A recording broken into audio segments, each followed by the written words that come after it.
Bueno, en su libro Being You, el neurocientífico británico Anil Seth escribe que nuestra percepción del mundo es una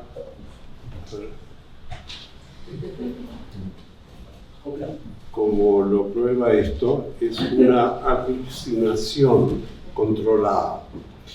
Si bien mi manual anarquista fue escrito ya hace varios años, la frase de Seth me aclaró una gran parte de mis motivaciones. ¿Dónde pongo ¿Está bien ahí o mejor lo pongo acá?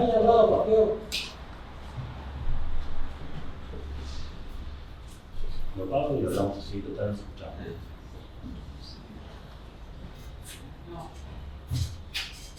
Bueno, ¿está bien? Revela en primer lugar que todo este lío de información que nos bombardea es ordenado por nuestro sistema de percepciones, que por lo tanto consumimos un orden y no una realidad. En segundo lugar, que nuestro sistema biológico es el que decide cómo controlarlo. Especulo, por lo tanto, que cuando hacemos arte no importa mucho la producción física de obras, lo que importa es que estamos tratando de ajustar ese control para trascender lo que nos informa la biología. Así tratamos de compartir y afectar la situación de poder a la que nos someten la información y la biología. Es quizás por eso que el arte en su esencia más pura, independientemente de la artesanía y las causas ideológicas, es una actividad de cuestionamiento, de desafío y subversión. Es parte de nuestra búsqueda instintiva de libertad, la cual se da en el contexto colectivo y no se reduce a lo individual. Es en ese sentido, y no determinado por el contenido literal, que el arte bien entendido es una actividad política. Estos son temas que, por lo menos en mi educación, no fueron tocados, que me parecen fundamentales y que justifican la frase de que todos somos artistas.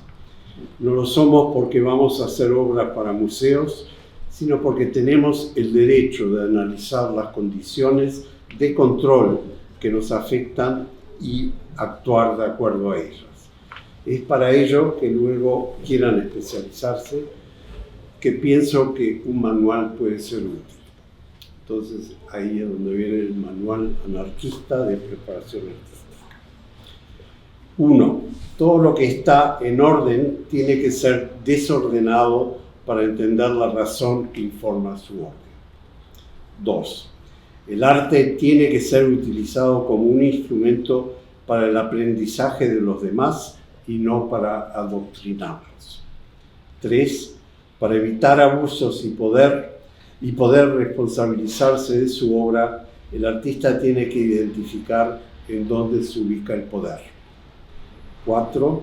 El poder puede estar en uno mismo, en la obra o en el público, y hay que tratarlo de acuerdo a su ubicación. 5. Las recetas artísticas introducen falsos órdenes y no desarrollan la conciencia, sino que la erosionan. 6. La obra de arte debe activar la creación de los demás y no frenarla. 7. Endulzar las obras de arte no mejora su gusto. 8. El arte placentero es demagogia. 9. Si la forma no apoya el contenido narrativo y no se integra con ella, la obra de arte es hipócrita. 10. El arte ordenado está para ser desordenado y reordenarlo mejor. 11. Todos tenemos el derecho al desorden siempre que sea constructivo. 12. La verdad no es ni una cosa fija ni una propiedad privada del artista. 13. Generalmente las obras de arte de los demás son tan buenas o mejores que las de uno. 14. La fama en el arte no es sinónimo de calidad. 15. El arte competitivo ayuda a fijar los precios, pero destruye la cultura. 16. El que se venda o no se venda la obra no tiene nada que ver ni con la obra ni con el público. 17. Cuanto menos visible sea la autoría del artista, más espacio queda libre para el cambio social. 18. El fin no justifica los medios, por lo tanto la expresión del material merece tanto respeto como todo lo demás. 19. La transparencia no es solamente material, sino también un concepto y forma parte de la rendición de cuentas del artista. 20. Sin transparencia no hay arte, solamente hay magia de pacotilla y el consiguiente abuso de poder. 21. La mirada crítica es tanto parte de la creación de la obra como lo es de su recepción. 22. La mirada crítica a veces es más importante que la obra. 23. El autor tiene que ser su propio público, primero para que luego todo el público llegue a ser un autor. 24. El artista, como todos los demás, necesita libertad de pensamiento y de expresión, pero no por eso es un ciudadano con coronita. 25. El efecto final de una obra exitosa tiene que ser que el público termine educando al público. Y 26. Aun cuando el arte es utilizado para hacer, su misión fundamental es ser un instrumento de conocimiento. A esta altura, tengo que confesar que también tengo mis dudas sobre el significado y la importancia de la profesionalización del artista. No es que quiera negar la existencia de las escuelas de arte o el derecho de ser un artista profesional, pero en el día de hoy estamos trabajando en el marco de un sistema educativo muy particular que pienso no solamente es anacrónico, sino también infantilizador y antisocial. Como en todas las profesiones, se entrena al educando para pensar esquemáticamente y sobrevivir dentro de un mercado en lugar de educarlo para contribuir a su maduración individual y a la construcción de una cultura colectiva. Esta prioridad del entrenamiento para el mercado nos hace aceptar, como si fuera una pauta normal, la noción de que el artista es un individuo que tiene que establecerse con una marca comercial llamada originalidad. Y esa marca obligadamente tiene que competir con las marcas comerciales de los otros artistas para así poder establecerse. En lugar de construir cultura, se favorecen los mitos individuales y la fabricación de íconos deseables y adquiribles. Además, después de largos años invertidos en estudiar, las probabilidades de supervivencia económica del graduado son mínimas. Esto obliga a cuestionar un poco el sentido que pueda tener este tipo de entrenamiento. Quizás sea hora de alterar rumbos y convertir la educación del artista en una educación integral, en algo que sea aplicable a cualquier actividad y que esté integrada con ella. Este cambio ya está ocurriendo en parte en la cultura empresarial. El problema, sin embargo, es que allí esta creatividad se produce en forma limitada. La creatividad empresarial produce lucro, pero no genera conocimientos. Teniendo en mente esto de generar conocimientos, el arte es mucho más importante que como un mero medio de producción. Pero aun si seguimos aceptando el arte como un campo de producción y de profesionalización especializada, todavía encontramos fallas en la preparación del estudiante.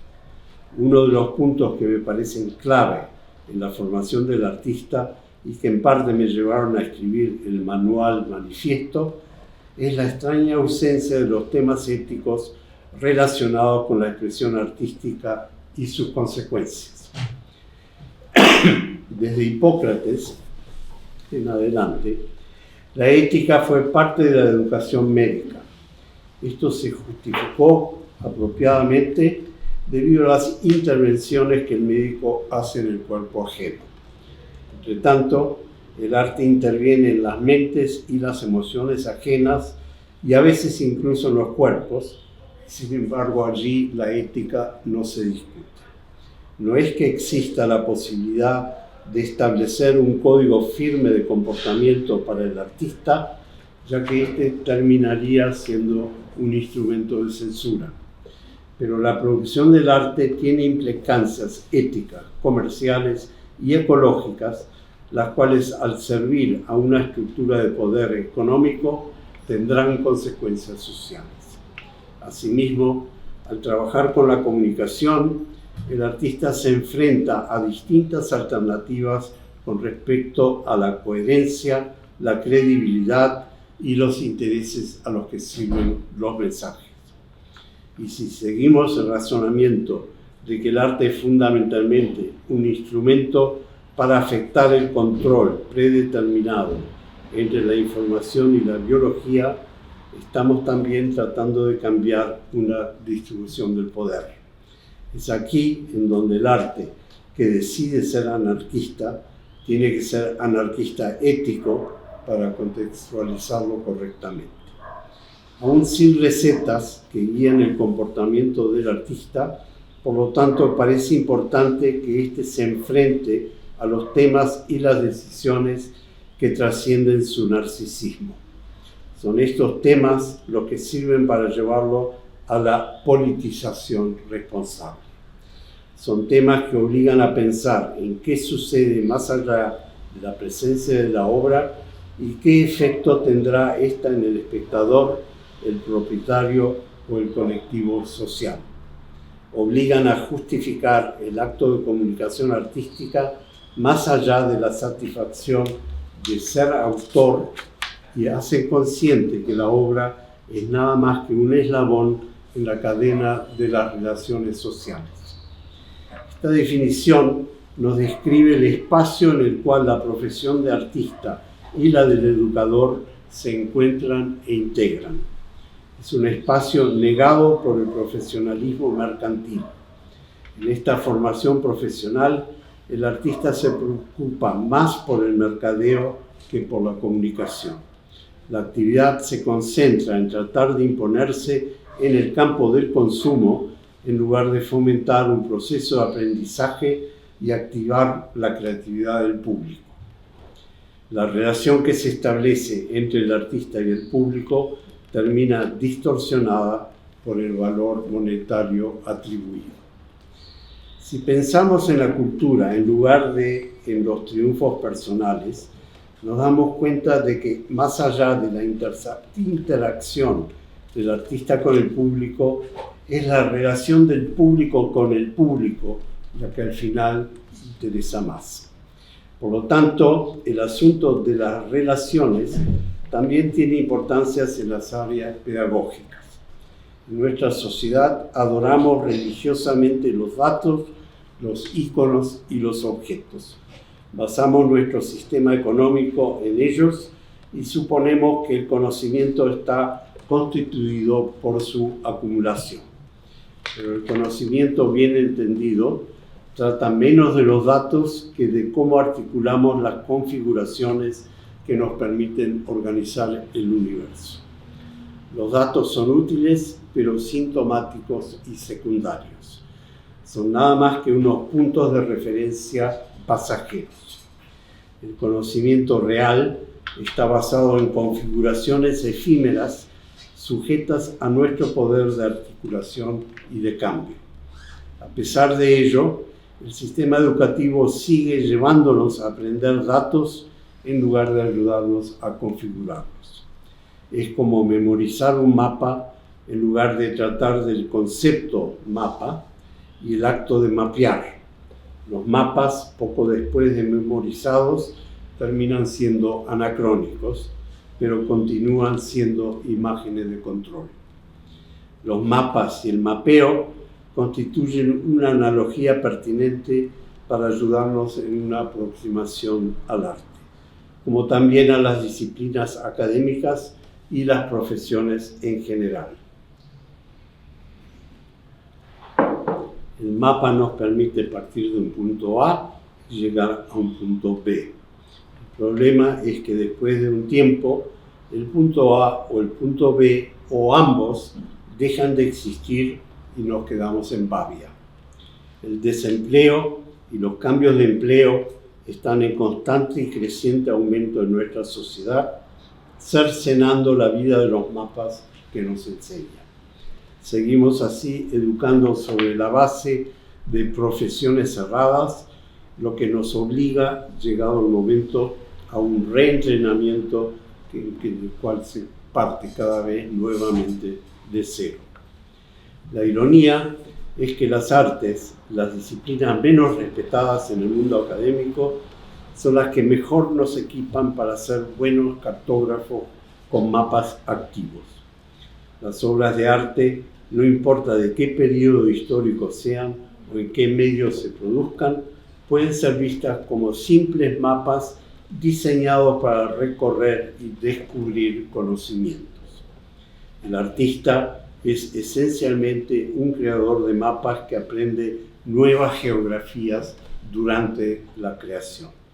Si los mapas del artista son buenos, esto nos ayuda no solamente a crear mapas nuevos, sino también a mapear por nuestros propios medios, o sea, entender el sistema de control y renovarlo correctamente. La analogía del mapa es una entre varias analogías posibles para entender el funcionamiento del arte. Hay muchas otras. Otras dos son la creación de juegos y la formulación y solución de problemas. Cuando es autor del juego, el artista crea las reglas. Cuando el juego ya fue creado por otros, el artista trata de ser un jugador maestro. Luego, el espectador entiende cuál es el juego y lo juega junto con el artista. En la tercera analogía, la formulación y solución de problemas, el artista presenta su resultado. El espectador entonces ubica el problema y trata de recrear la solución ofrecida o intenta encontrar otra. Lo interesante de estas analogías es que trascienden y profundizan las formas tradicionales de mirar una obra de arte. Ya no se trata de si la obra gusta o no, o si está bien o mal hecha. Las analogías obligan tanto al artista como al público a tratar al arte como una forma de conocimiento.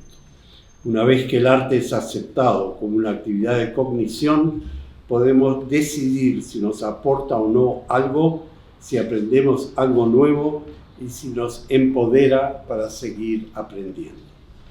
Mapas, juego o formulación y solución de problemas, en cualquiera de las tres analogías, la presentación, la situación jerárquica competitiva y el valor monetario de una obra pertenece claramente a un campo completamente distinto al de la contribución al conocimiento. Que Newton o Einstein hayan tenido buena letra no tiene importancia. No importa si sus obras contribuyen a la caligrafía. Importa qué cosas contribuyeron al conocimiento.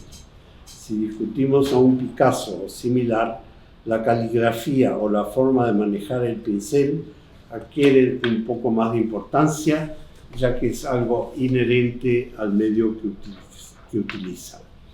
Pero en términos culturales, importa mucho más si la obra de arte afectó nuestra forma de ver, de ordenar y de conocer. O sea, si cambió nuestra forma de hacer mapas, de cómo creamos y jugamos juegos, o qué problemas proponemos y cómo los solucionamos. Ya no se trata de qué cosa concreta se produjo, sino de qué cosas podemos hacer gracias a ver lo que se produjo. Mientras estos objetos pueden tener un precio, los permisos que nos dan no lo tienen. Entonces, de acuerdo a qué analogía tomamos, el poder hacer nuestros mapas, el jugar nuestros juegos o el solucionar nuestros problemas, todo esto es algo suficientemente intangible como para evadir las reglas del mercado. Con el arte entendido como conocimiento, el poder se sale del objeto y pasa a manos del público. Lo que queda con un precio es la cáscara o el envoltorio. El manifiesto que leí al principio surgió del arte, o mejor, del hecho de que yo me formé como artista. Pero es claro que sus ideas sirven para cualquier cosa, y esto no es algo casual.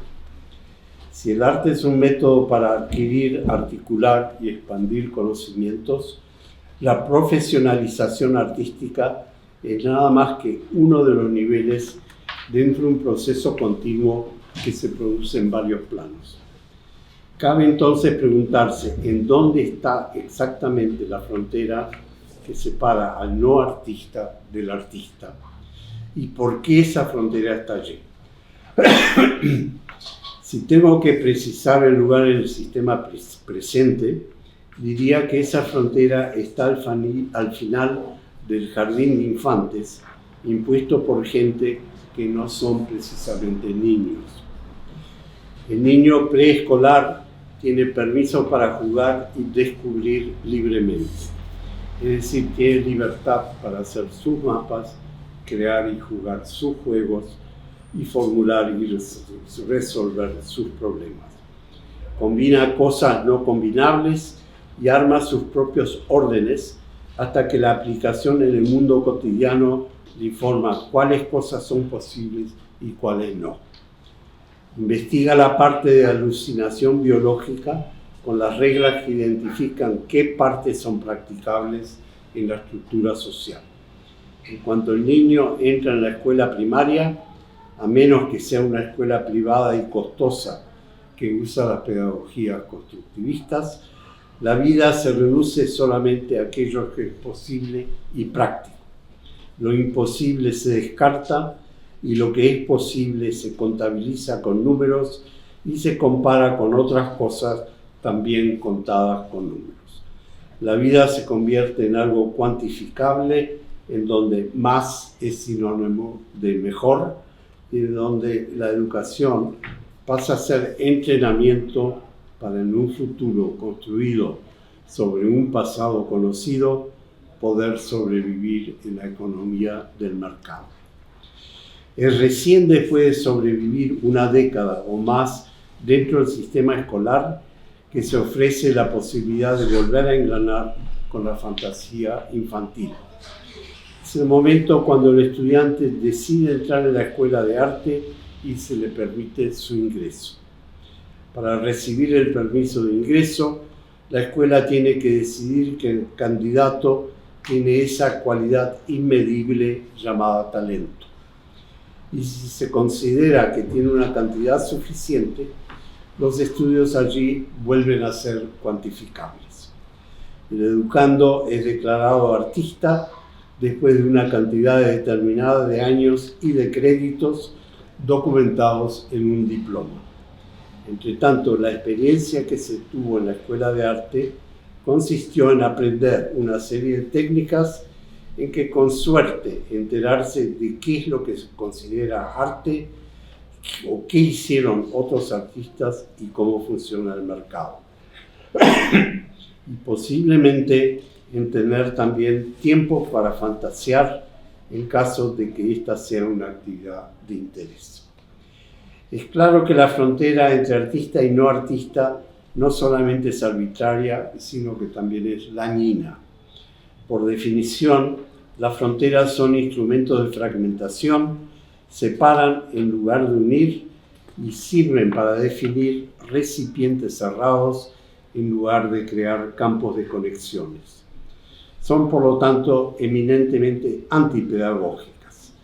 La solución, al menos desde mi punto de vista, es la eliminación de las fronteras en la educación y la formación de educandos y acentuar, en cambio, la habilidad de configurar y de hacer conexiones. Muchos de los que estudian arte ya eran artistas antes de ingresar a la escuela. Y muchos egresados de las escuelas de arte siguen siendo no artistas. El resultado no depende de los conocimientos adquiridos, no por los conocimientos en sí, sino por los prejuicios educacionales con los cuales son puestos a disposición para su adquisición. Al hablar de la adquisición de conocimientos, que es la forma normal de referirnos al proceso educacional, presumimos que el conocimiento es ofrecido en una especie de tienda. Uno va y lo compra. Por favor, me da 1,5 kilos de conocimientos.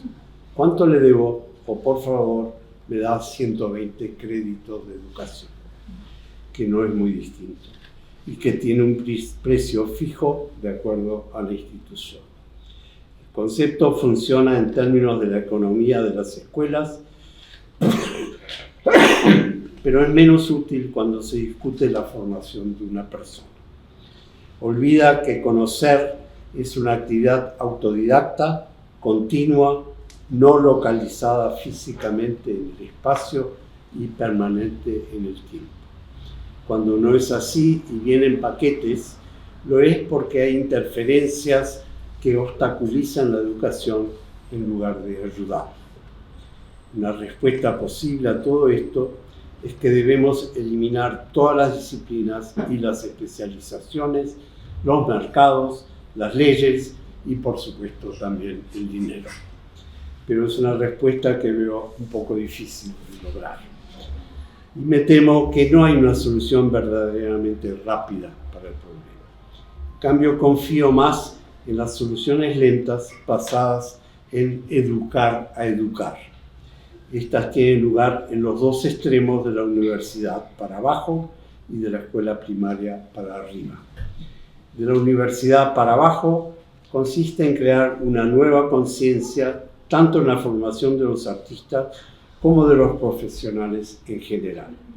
Los profesionales tienen que comenzar a entender que la especialización no funciona correctamente si se efectúa como si hubiera un vacío a su alrededor y aún menos si se encierra en el contexto del pensamiento cuantitativo y tecnológico. Cuanto más el mercado neoliberal demanda acentuar solamente los conocimientos prácticos y aplicables, más el estudiantado y el profesorado tiene que combatir esta dinámica y exigir la formación integral que protege el derecho y la habilidad de especular, de criticar y de imaginar. Esto significa utilizar el arte como una forma de conocimiento simultáneamente desafiante e integrada en todo lo que hacemos. Algunos lo harán en forma ejemplar, otros en forma modesta y privada. Pero el arte no puede continuar siendo una actividad esotérica reservada para los llamados artistas. El cambio de perspectiva ayudará a que los profesores y maestros de mañana comiencen a revisar el sistema pedagógico en su totalidad. Desde la escuela primaria para arriba, la lucha consiste en dar prioridad al aprendizaje continuo y a permitir pensar en lo imposible y lo ilógico como complementos imprescindibles de lo posible y lo lógico. Consiste en promocionar la imaginación sin límites antes de negociar con la realidad de lo posible. Consiste en identificar qué es lo que hace que lo imposible no se pueda realizar o qué o quién lo impide y por qué, y tratar de remover los obstáculos. Esto significa que la ampliación del conocimiento es simultáneamente, digamos, los sistemas de control. No es, por lo tanto, una actividad que pueda ser monopolizada por el artista, sino que le pertenece a todo buen ciudadano.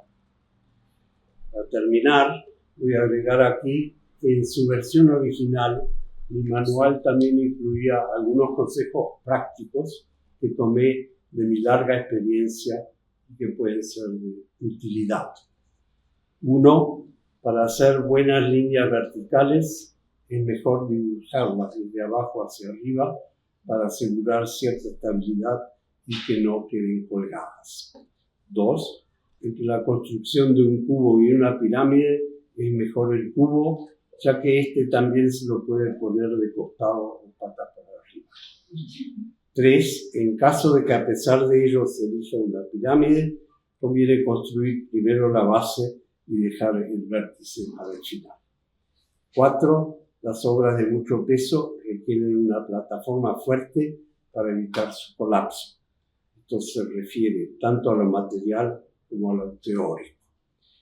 5. Si no se afila el lápiz cada tanto, el dibujo pierde su nitidez y hay que volver a hacerlo.